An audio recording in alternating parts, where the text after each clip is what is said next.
नमस्कार मित्रांनो, लग्नानंतर होईलच प्रेम या मालिकेच्या 21 जानेवारीच्या भागामध्ये आजच्या भागामध्ये मित्रांनो, हा गुड्डू जो काही असतो त्याला सगळं काही वाईट वाटलेलं असतं, की त्याच्यामुळेच नंदिनीने जीवासोबत असं काही केलेलं आहे आणि सगळी त्याची चूक आहे. तर तेव्हा जेव्हा त्याला समजावून सांगतो, "अरे, मी जो काही आहे ना आता, तो फक्त नंदिनीमुळे आहे." आणि त्यानंतर तर इकडे या दोघी त्या बोक्याला कापणारच असतात. इतक्यात आता पार्थ तिथे येतो. म्हणजे आशाताईने त्याला सांगितलेलं असतं, की रम्याच्या हातात तिने बोका बघितलेला आहे म्हणून. आणि पार्थ तिथं येतो आणि तिच्या त्या त्या दोघींच्या हातामधून तो बोका काढून घेतो आणि त्या दोघींना बोल, बोल बोलतो आणि तिथून आता परत निघून जातो आणि काव्याच्या खोलीमध्ये जाऊन तो बोका वगैरे तिथे व्यवस्थित ठेवतो. आणि त्यानंतर इकडे जीवाने एक जबरदस्त अशी भन्नाट शक्कल लढवलेली आहे मित्रांनो, की तो असं सॉरी वगैरे म्हणजे न्यूजपेपरवरती त्याचे थोडेसे कटिंग वगैरेच करून त्याने एक छान अशी मस्तपैकी कविता तयार करतो आणि तो नंदिनीपर्यंत पोहोचवतो. म्हणजे शारदा बरोबर तो पेपर नंदिनीपर्यंत पोहोचवते आणि त्यानंतर जेव्हा नंदिनी बाल्कनीमध्ये जाते,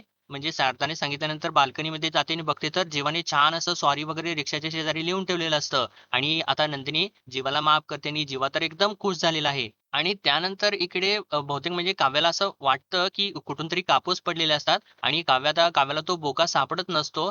त्यामुळे काव्या एकदम जोराची रडू लागते. म्हणते, "माझा बोका यांनी कापून टाकला, फाडून टाकला."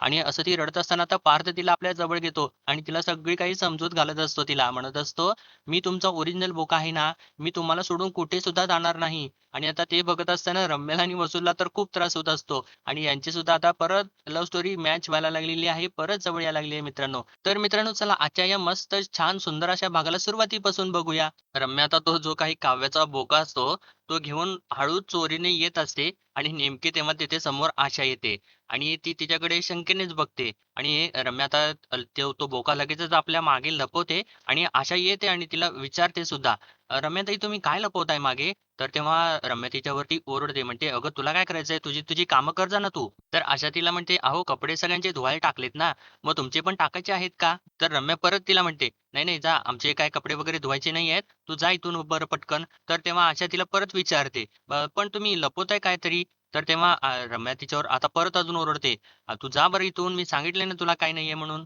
आणि आता अखेर कुठे ती तिथून निघून जाते आणि रम्या लगेचच आई, आई करत आनंदाने तिच्याकडे जाते. तर इकडे आता जेव्हा मान लटकवून बसलेला असतो, कारण नंदिनी तर त्याला आदल्या रात्री सगळी काही ओरडून गेलेली असते आणि तेव्हा त्याने चहासुद्धा तिथे पिलेला नसतो आणि इतक्यातच आता गुड्डू तिथे येतो आणि जीवाला म्हणतो, "अरे जीवा भैय्या ये का? चहा तो पिया नहीं.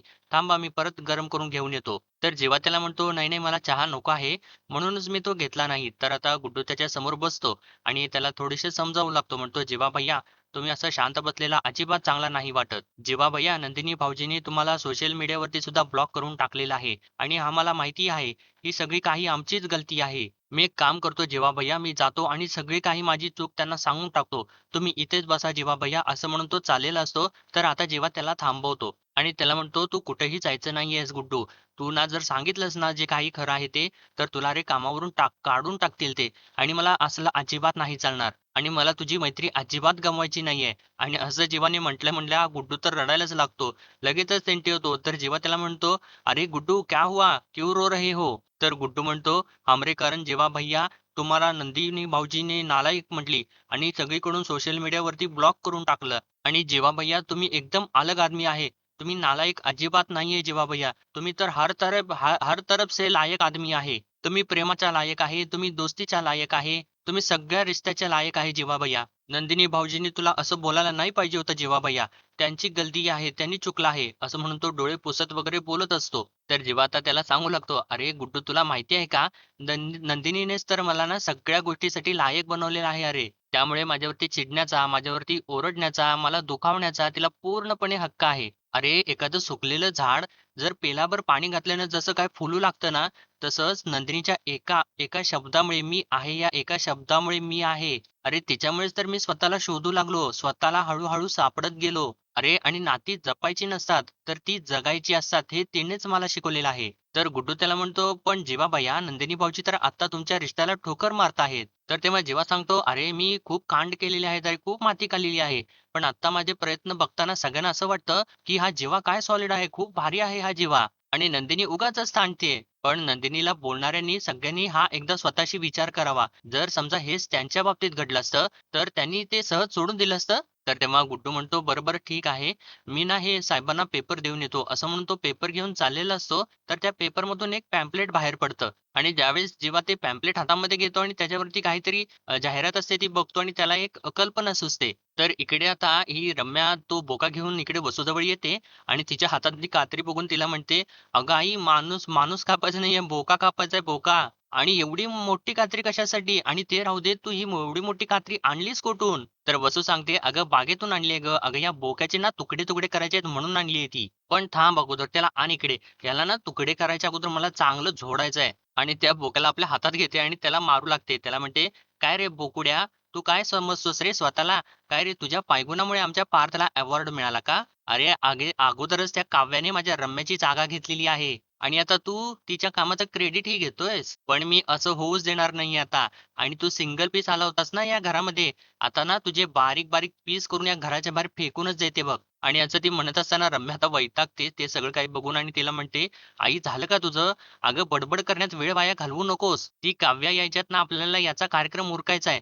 तर वसू तिला म्हणते, "अगं अरे रम्या याचा कार्यक्रम उरकायला आपल्याला असा कितीचा वेळ लागणार आहे? पण नाही, नाही त्याआधी ना मला या बोक्याला ना पायदळी तुडवायचा आहे. म्हणजे ना मला त्या काव्याला पायदळी तुडवण्याचा फील येईल फील." आणि असं म्हणून ती वसू त्या बोक्याला खाली टाकते आणि त्याच्यावरती पाय देणारच असते. इतक्यात रम्या त्या बोक्याला उचलून आपल्या हातात घेते आणि म्हणते, "अगं नाही ना, असं नको ना करूस आई. अगं पार्थ देशमुखांना असं नको ना करूस." तर वसू तिच्यावर ओरडते आणि म्हणते, "अगं रम्या बिंडोक आहेस का तू? अगं काव्या या बोक्याला पार्थ म्हणते म्हणून तू सुद्धा आता या बोक्याला पार्थ देशमुख म्हणणार आहेस का? रम्या don't be a emotional fool कळते का तुला?" तर रम्या सुद्धा आता परत तिला विचारते, "बरं, बरं ठीक आहे. आपण आता सुरुवात करूयात का?" तर वसू तिला म्हणते, "बरं, बरं करूयात. पण 1 मिनिट ती काव्या काय म्हणाली होती, की या बिनडोक बोक्यामुळे पार्थला अवॉर्ड मिळालेला आहे ना?" तर रम्या म्हणते, "हो, हो." तर वसू तिला म्हणते, "आय हॅव एन आयडिया. आपण एक काम करूया, या बोक्याचा ना पहिल्यांदा पायच कापूया. याच्याच पायगुणामुळे पार्थला मिळालंय ना अवॉर्ड, मग याचा आपण पहिल्यांदा पायच कापूया."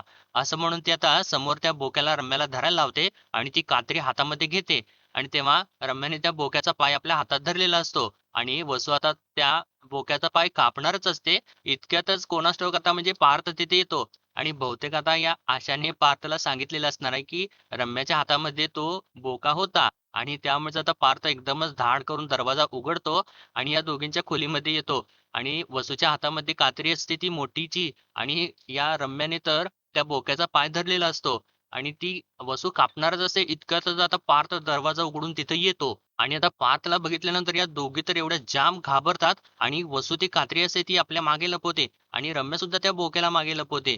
तर पार्थ त्या दोघींच्या वरती ओरडतो आणि म्हणतो, "आधी त्या बोक्याला खाली ठेवा." तर रम्या सांगत असते, "पार्थ अरे आम्ही तर फक्त" असं ती म्हणत असताना पार्थ आता जोराने तिच्यावरती ओरडतो. म्हणतो, "Ramya shut up, don't be bluff. मला तुमच्या दोघींचा प्लॅन कळालेला आहे." आणि असं तो ओरडून बोलत असताना या दोघी सुद्धा एकदम शांत झालेल्या असतात आणि खूप घाबरलेल्या असतात. तर इकडे आता मगाशी जीवाला जो काही तो पॅम्पलेट सापडलेला असतो, त्यावरती तो काहीतरी एकदम शक्कल लढवतो, प्लॅन वगैरे काहीतरी करतो आणि इकडे लगेच शारदाला येऊन त्याच्या सासूबाईंना येऊन सांगतो. तर तेव्हा शारदा सुद्धा म्हणते, "मला सगळा तुमचा जावई बापू प्लॅन कळालेला आहे. मी एकदम बरोबर करते." तर तेव्हा जीवा तिला एकदम हळू आवाजात म्हणतो, "सासूबाई तुम्ही ग्रेट हो." असं म्हणून तिचा परत आशीर्वाद घेतो आणि तिथून लगेचच सटकतो. आणि इकडे आतमध्ये आता धनंजय नाश्ता करत बसलेला असतो आणि नंदिनी त्याला वाढत असते. तर तेव्हा शारदा तिथे येते आणि एकदमच धनंजयला पेपर देत म्हणते, "तय्यब अली, हे का तुमचा पेपर?" तर धनंजय तिला विचारतो, "काय म्हणालीस तू?" तर शारदा लगेच शब्द सावरते आणि म्हणते, "नाही, नाही, तलप आली आहे मला चहाची, असं म्हणाले मी." आणि त्यानंतर आता तो धनंजय पेपर हातामध्ये घेतो आणि म्हणतो, "अरे वाह! वाह! आजची तारीख बघता फक्त 10 दिवसच राहिलेले आहेत. हे जीवाचं फालतू काही व्रत आहे ते संपायला." आणि तो नंदिनीला तर म्हणतो, "नंदिनी तू संक्रांतीच्या दिवशी त्याला ओरडलंस आणि त्यानंतर त्याला एंटरटेनच नाही केलंस ना, ते खूप चांगलं केलंस बघ." आणि तेव्हा आता इकडे नंदिनी सुद्धा पेपर बघत असते आणि तिच्या पेपरमध्ये जीवाने त्या पॅम्पलेटच्या मागे काहीतरी लिहून तिच्यासाठी मेसेज दिलेला असतो आणि तेव्हा तो मेसेज बघितल्यानंतर नंदिनी डोळेच मोठे करते आणि शारदाकडे बघते. तर तेव्हा शारदा सुद्धा तिला इशाऱ्याने सांगते, "ते काय लिहिलेलं आहे ते वाच." आणि त्याने त्या पॅम्पलेटवरती जो काही तिच्यासाठी मेसेज लिहिलेला असतो, तो सगळा काही या म्हणजे तो शब्दकोड वगैरे असतं ना, त्या शब्दकोडाचे जे अक्षर असतात ते सगळे कापून वगैरे त्यांनी तो मेसेज चिटकवलेला असतो तिथे आणि त्याच्यावरती लिहिलेलं असतं, "आयुष्याच्या शब्दकोडाचे मिळत जावे उत्तर, जिवलगाच्या पावलातले सरत जावे अंतर." म्हणजे त्याने एक छान अशी कविता केलेली असते इथे मित्रांनो. "पहिल्या पावसानंतर जशी दरवळावी कॉफी, तशी मला सहज मिळते नंदिनी तुझी माफी." आणि असे त्यानं छान अशी कविता वगैरे त्याची अरेंज करून लिहिलेली असते आणि नंदिनी ती कविता वाचत असते आणि ती कविता वाचल्यानंतर नंदिनी थोडीशी मग इकडे-तिकडे बघू लागते आणि तिला धक्काच बसलेला असतो. तर शारदा सुद्धा "हो, हो" असं म्हणून तिच्याकडे मान डोलावत असते. तर जेव्हा आता इकडे धनंजय पेपर वाचत असतो, तर त्याच्यातले बरेच शब्द वगैरे इकडे-तिकडे सगळे कट झालेले असतात. कारण जीवाने ते इकडे चिटकवलेले असतात त्या मेसेजमध्ये, त्या कवितेवरती. आणि धनंजय आता म्हणतो, "अरे काय हा पेपरवाला? मधले-मधले शब्द कापलेत याच्यामधले." तर शारदा आता म्हणते, "कधी-कधी शब्दांना सुद्धा फिरून यावंसं वाटतं. काय नंदिनी बरोबर आहे ना?" आणि असं तिने म्हटल्यानंतर नंदिनीला बरोबर कळत असते, की शब्द कुठे गेलेले आहेत. पण ती तर काही बोलतच नसते. तर आता धनंजय म्हणतो, "या पेपरवाल्याने शब्द खाल्ले की काय?" तर आता नंदिनी जी कविता असते ती वाचू लागते. ती वाचते, की बाबा आयुष्याच्या शब्दकोड्याचे मिळत जावे उत्तर, जिवलगांच्या पावलातले सरत जावे अंतर. पहिल्या पावसानंतर जशी दरवळावी कॉफी, तशीच मला सहज मिळो नंदिनी तुझी माफी. आणि असं तिने वाचल्यानंतर ती थोडीशी गालातल्या गालात हसते. तर तेव्हा शारदा तिच्याकडेच बघत असते आणि ती सुद्धा तिच्याकडे बघून हसते. तर धनंजय आता त्या पेपरवाल्यावरती वैतागतो. म्हणतो, "मी तर ना त्या पेपरवाल्याकडून आता पेपर घेणंच बंद करणार आहे." तर शारदा म्हणते, "अहो त्याचं राहू दे, तुमचं राहू दे. तोच म्हणत होता, की आता तो आपल्याकडे पेपर टाकणंच बंद करणार आहे म्हणून." असं आता ही बोलत असते इतक्यातच आता धनंजयचा फोन वाजतो आणि तो फोन उचलून फोनवरती बोलत असतो. आणि तेव्हा नंदिनी थोडंसं बाहेरच्या दिशेने बघत असते आणि परत त्या कवितेकडे बघत असते. आणि त्यानंतर आता धनंजयचा फोन झाल्यानंतर तो नंदिनी जवळचा पेपर मागतो आणि म्हणतो, "नंदिनी तो जरा इंग्लिश पेपर दे ना माझ्याकडे."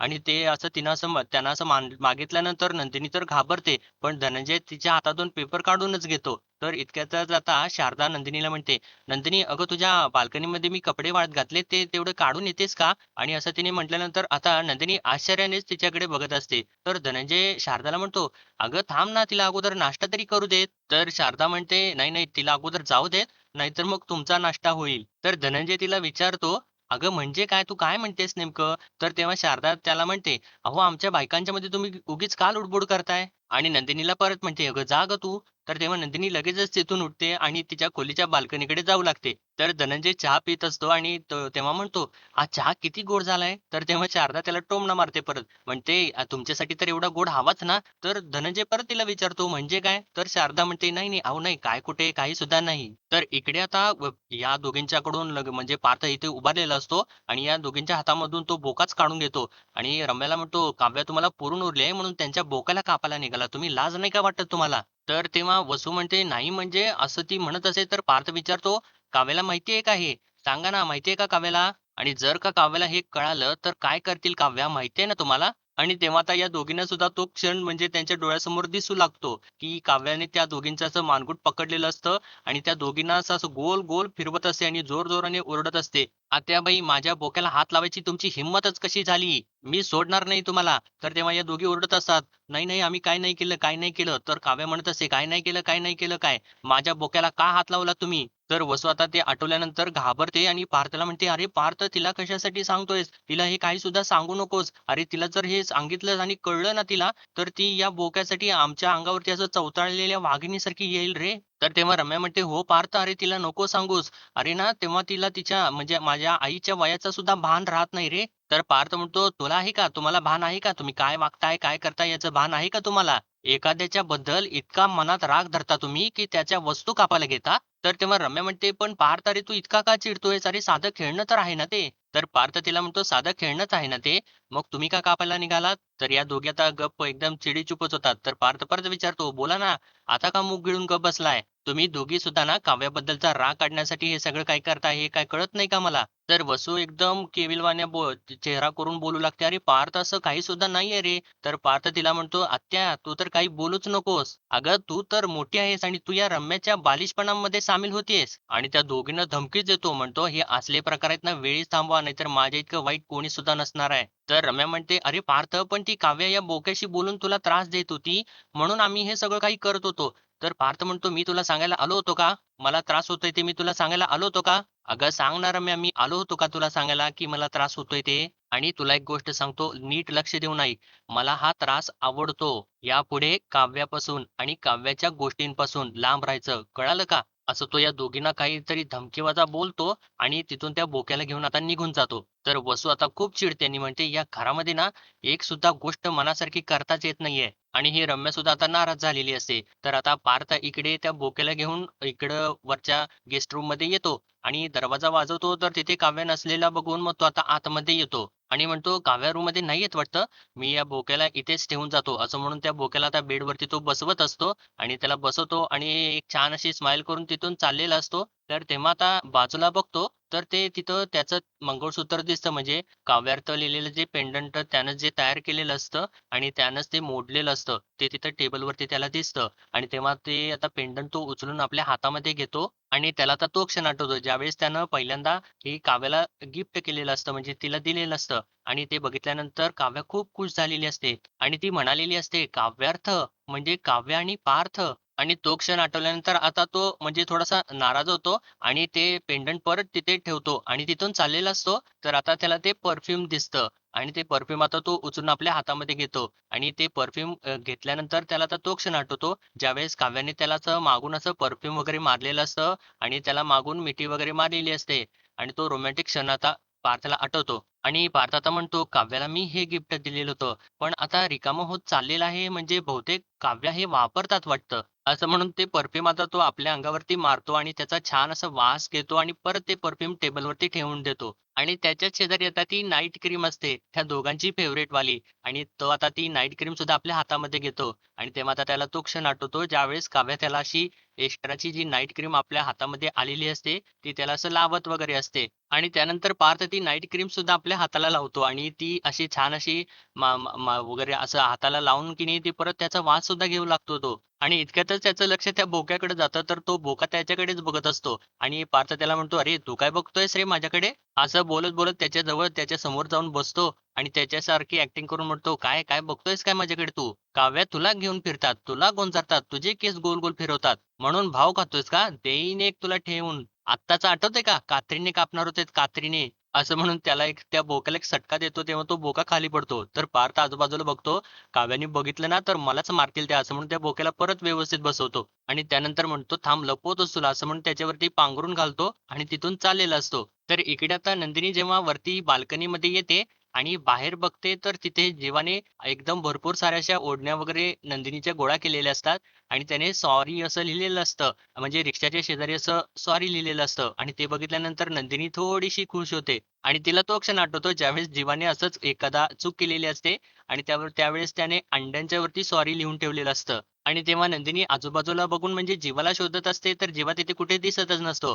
आणि थोड्या वेळात नंदिनी लाजू पण लागते गालातल्या गालात हसू पण लागते आणि ती खाली बघत असते इतक्यातच जीवा रिक्षाच्या मागे लपलेला असतो आणि तो रिक्षाच्या मागून बाहेर येतो आणि तिच्याकडे बघून स्माईल करत असतो आणि ते सॉरी वगैरे दाखवून काय काय असं विचारत असतो आणि तिला एक फ्लाइंग किस देतो आणि त्यानंतर आपले कान सुद्धा पकडतो तर नंदिनी चाललेली असते आणि परत त्याने कान पकडलेलं बघून परत थांबते आणि जेव्हा तर कान पकडून एकदम उठाबशाच काढायला लागतो, तर तेव्हा नंदिनी त्याला "थांब, थांब" असं म्हणून इशाऱ्याने सांगते आणि "बास, बास" असं म्हणते आणि त्याला इशाऱ्याने असं फ्लाइंग किस वगैरे देते आणि माफ केलं असं सांगते. तर तेव्हा जीवा तर इकडे एवढा खुश होतो आणि एकदम उड्या मारून गोल-गोल फिरू लागतो आणि जीवा आता त्यानंतर लगेच आपल्या हातामधल्या घड्याळावरून ते बटन दाबतो आणि तेव्हा इकडे नंदिनीच्या सुद्धा हातामधलं ते घड्याळ वाजतं आणि नंदिनी सुद्धा ते घड्याळ बघते म्हणजे तिने हातामध्ये ते घड्याळ घातलेलं असतं मित्रांनो आणि ते घड्याळ बघते आणि ती सुद्धा खुश होते. म्हणजे आता जीवाला तर भरपूर सारे पॉझिटिव्ह सायन्स मिळत असतात नंदिनीकडून आणि तो खूप खुश झालेला असतो. एकदम येस, येस असं म्हणून हात वगैरे वरती करत असतो.